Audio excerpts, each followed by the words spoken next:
Now, the office of the Mpumalanga Premier says the violation of spatial laws and poor infrastructure are some factors that exacerbate the impact of the floods in the province. Non-governmental organizations have been providing some relief to some affected residents. Let's get a sense of what's happening on the ground in that province. I'm joined by Khetsa Mothotse, the South African Red Cross Society Provincial Manager.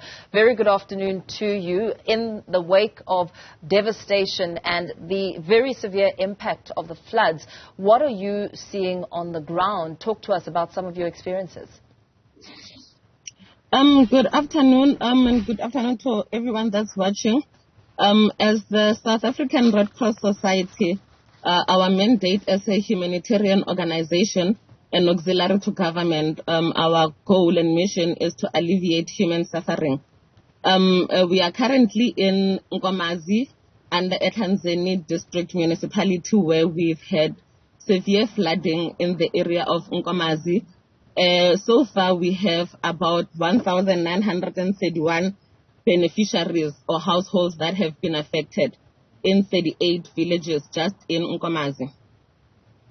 So how are you dealing with them? What sort of assistance are you giving in terms of trying to bring some relief to this problem? Our role as Red Cross is firstly to offer psychosocial support to the affected beneficiaries.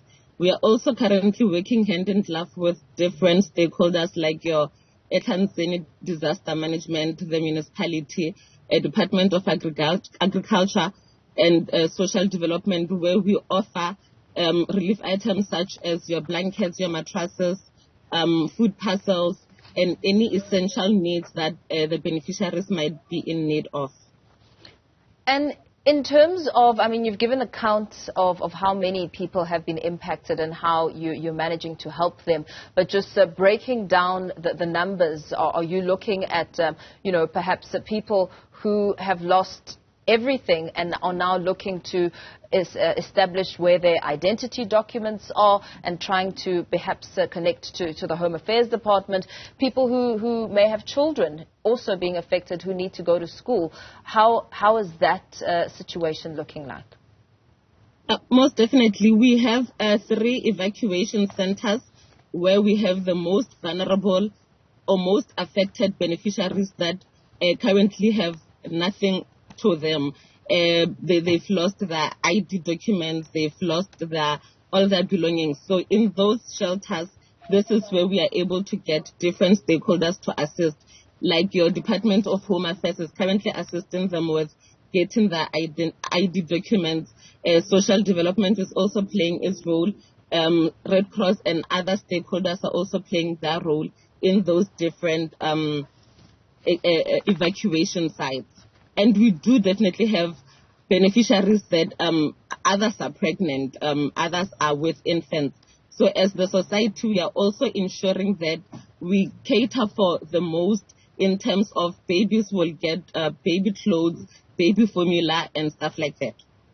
In offering psychosocial assistance, what are some of the traumas that you've had to listen to in terms of the concerns that people have? People who, you mentioned the different categories, people who've lost everything and some who've lost a little bit but are still in shock.